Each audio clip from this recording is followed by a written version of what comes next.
The story begins in Scotland, where two American tourists walk into a small local pub. While looking around, they notice a famous photograph of the Loch Ness monster, but an old man sitting nearby suddenly tells them that the photo isn't real. According to him, the real story of the Loch Ness monster is completely different, and if they want to hear it, they'll have to sit down and listen to the whole story. The story then takes us back to 1942, during World War II. We meet a young boy named Angus McMorrow, who lives in a manor house on the shores of Loch Ness with his mother, Anne, and his sister, Kirsty. Angus often watches the lake from a distance, but he's afraid to get too close to the water. His father serves in the Royal Navy and has been away from home for a long time, so Angus misses him terribly. His father once told him that Loch Ness was no ordinary lake. Somewhere beneath its dark waters, he believed, there was a mysterious world that nobody truly understood. Angus often spends his time collecting seashells along the shore. Then one day, he spots something strange buried in the sand. It's a huge, mysterious egg. Curious, Angus picks it up and secretly carries it back home, hiding it inside his father's old shed before his mother or Kirsty can see it. Inside the shed, Angus carefully scrapes the dirt off the egg with a knife. As the dirt comes away, he discovers something incredible underneath. The egg has a bright blue color. Angus has no idea what he has just found, or how much this strange discovery is about to change his life. That night, while Angus is sitting alone and looking at a photograph of his father, he suddenly hears strange noises coming from the shed. He looks out the window and notices that the shed door has somehow opened by itself. Angus rushes downstairs and discovers that the egg has hatched. In the darkness, a tiny creature is running around the shed. Angus is frightened at first, but after watching it for a moment, he realizes that the creature is actually even more scared of him. Angus slowly approaches it and offers it some food. Little by little, the creature begins to trust him. Angus also notices an injury on its body, so he carefully treats the wound. From that moment on, Angus becomes determined to keep his strange new friend hidden from his family. The next morning, Angus spots several military vehicles outside. Thinking his father might finally be coming home, he runs outside with his mother and sister, but his father isn't there. Instead, Captain Thomas Hamilton has arrived with his military team. The Royal Air Force has been sent to the area for a military operation because the threat of a German invasion is growing. Soon,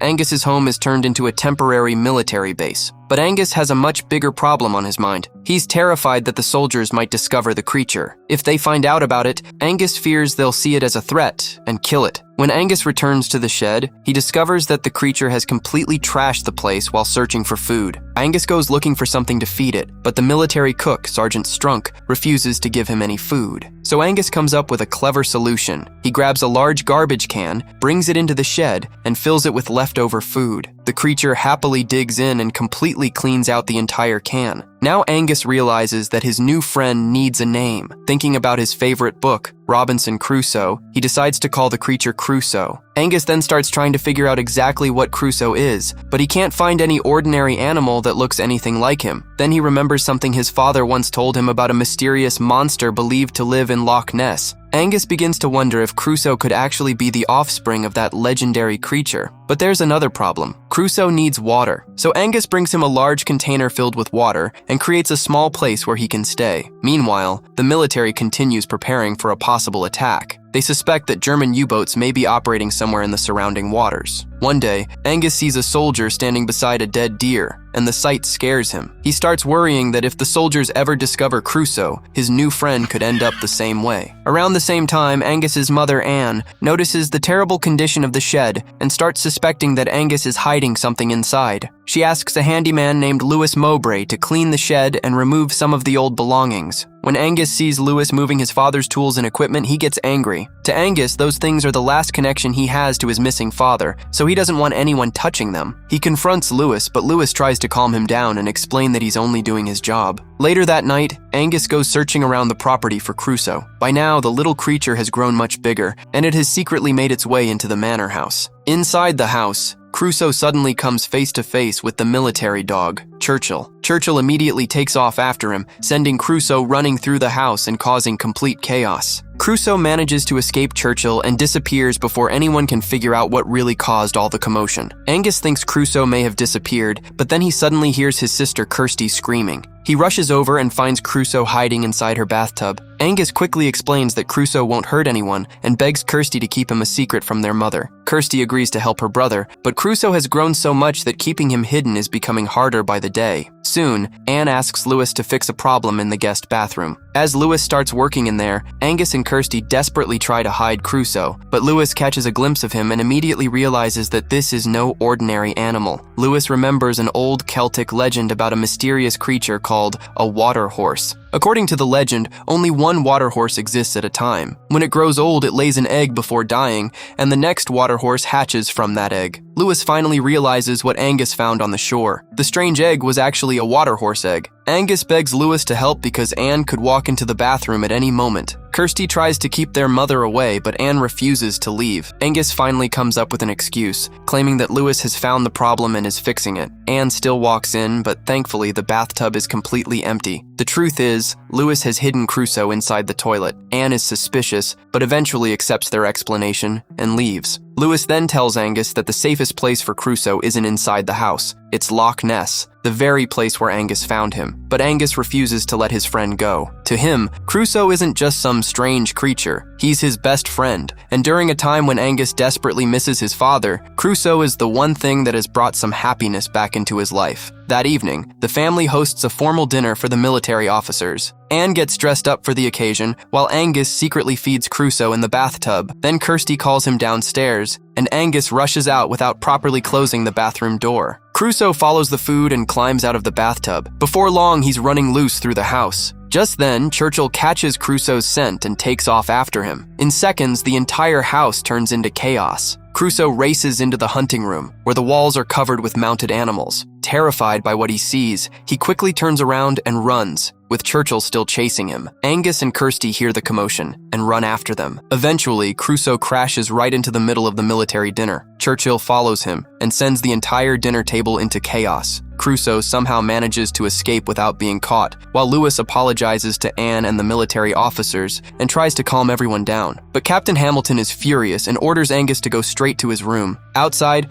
Crusoe freezes in place and stands perfectly still, almost like a statue. For a moment, he manages to fool Churchill. Then he spots a nearby pond filled with fish and jumps straight into the water, happily helping himself to the fish. Angus follows him, but Lewis stops him and explains that Crusoe needs to return to his real home, Loch Ness. Angus still doesn't want to leave his friend, but with his mother angry, he has no choice but to return to his room. The next morning, Lewis shows Angus something that leaves him stunned. Crusoe has grown enormous. He's simply too big to keep hidden anymore. So Lewis takes Angus down to the lake and finally releases Crusoe into the open water. For the first time, Crusoe swims freely through Loch Ness, disappearing into the deep water. But the story is far from over. Captain Hamilton warns Lewis to stay away from Angus. He believes Lewis is having a bad influence on the boy. Meanwhile, two fishermen are out on the lake when their fishing line suddenly gets caught on something massive beneath the water. A huge force begins pulling their small boat across the lake. They have no idea what's underneath them. Eventually, they're forced to cut the line just to save their boat. But by now, rumors about the mysterious creature living in Loch Ness are beginning to spread. Captain Hamilton also starts giving Angus military training, hoping to turn him into a disciplined young soldier. But Angus hates military life and eventually runs away, heading straight back to the lake. And there, waiting for him,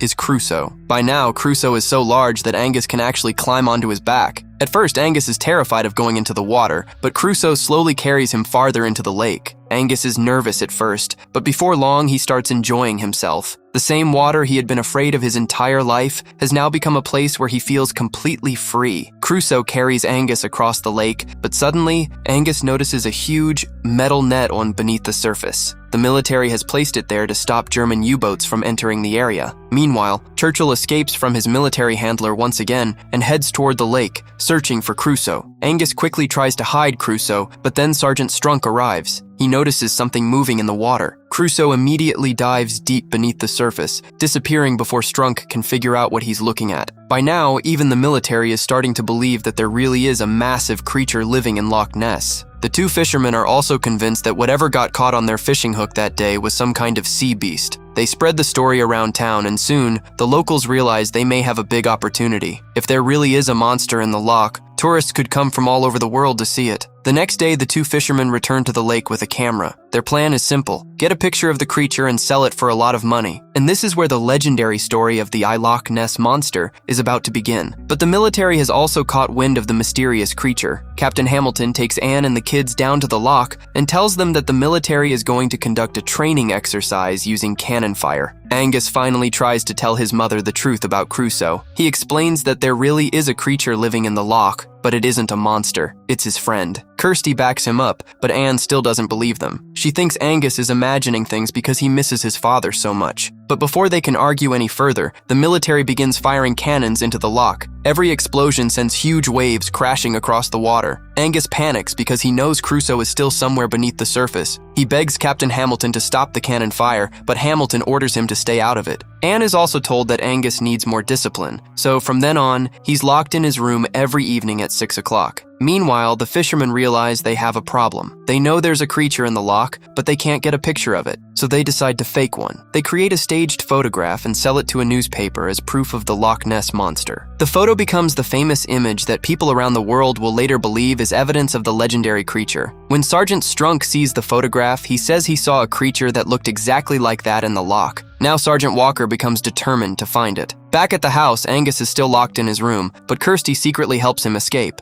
Angus and Lewis then sneak down to the lake. Standing at the water's edge, Angus calls out for Crusoe. After a few moments, the water begins to move and Crusoe finally surfaces, but something has changed. The cannon fire has terrified him, and Crusoe is angry. He turns on Angus and starts moving toward him aggressively. Angus keeps trying to convince him that he's still his friend. Crusoe nearly bites Angus, but Lewis grabs him and pulls him back just in time. Crusoe then disappears beneath the water. Unfortunately, Churchill catches Crusoe's scent and leads the military straight to the loch. The soldiers arrive armed and ready to capture the creature. Crusoe suddenly attacks their boat, flipping it over. One of the soldiers manages to send out an SOS signal. Captain Hamilton assumes the soldiers may have been attacked by German U-boats. He orders Anne and the children into the basement, but when he realizes Angus is near the loch, he decides to go after him. Meanwhile, the soldiers are drowning underwater as Crusoe tries to finish them off. Angus rushes in to stop him, but suddenly loses his footing and tumbles into the water. Angus passes out, but Crusoe immediately swims toward him. Instead of attacking him, Crusoe pulls Angus back to the surface and saves his life. On the shore, Lewis desperately tries to wake Angus up. As he lies there unconscious, Angus remembers one of his father's final lessons. He had always told Angus to be brave and strong, even when things were frightening. A few moments later, Angus finally opens his eyes. The first thing he sees is Crusoe, and he smiles. Crusoe has also calmed down, and for the first time, they're reunited without fear. But then Anne and Captain Hamilton arrive. Angus finally tells his mother everything and tries to convince her that Crusoe isn't dangerous, but Anne still refuses to believe him. She tells Angus that there's no such thing as magic or monsters. This is simply a time of war and death. Then, right in front of her eyes, Crusoe's enormous body rises from the water. Anne can't deny it anymore. Angus tells her that Crusoe would never hurt them, but before she can respond, another cannon blast echoes across the lake. Crusoe is in danger again. Without thinking twice, Angus jumps onto Crusoe's back, hoping the soldiers will stop firing if they see him riding the creature. And as Anne stands there watching in disbelief, her son disappears across the loch on the back of a gigantic water horse.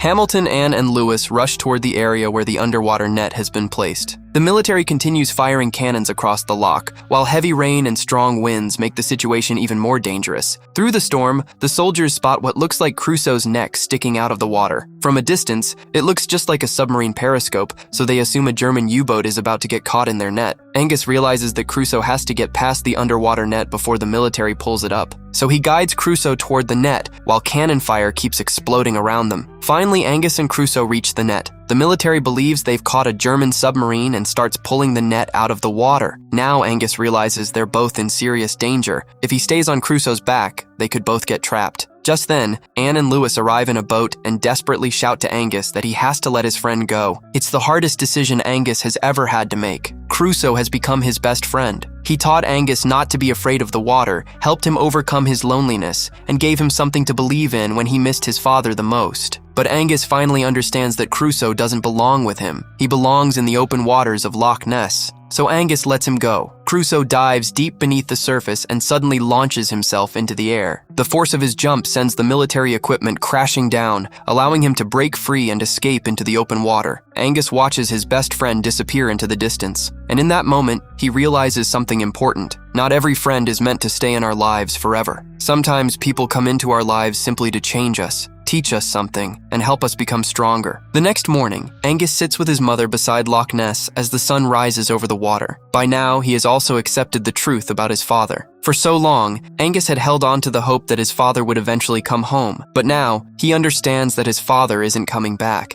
And maybe Crusoe came into his life for a reason, to help him move past the loneliness and learn how to live without constantly waiting for his father to return. The whole family quietly looks out across the loch. Far away in the water, Crusoe appears one last time. He lets out a long, haunting call before disappearing into the deep water forever. The story then returns to the present day. Back inside the pub, the old man finishes telling the two American tourists his incredible story. He explains that over the years, many people have claimed to see the mysterious water horse in Loch Ness, but Angus never saw Crusoe again. And the reason he knows all of this is because the old man telling the story is none other than Angus McMorrow himself. The two American tourists are stunned by what they've just heard. They thank Angus and leave the pub, but outside, a mother is searching for her young son, William. William has wandered down to the shore of Loch Ness, where he notices something strange buried in the sand. He digs it out and discovers a large, mysterious egg. It looks exactly like the egg Angus found all those years ago. William stares at it in amazement. And if this really is another water horse egg, then Crusoe's story may not be over after all.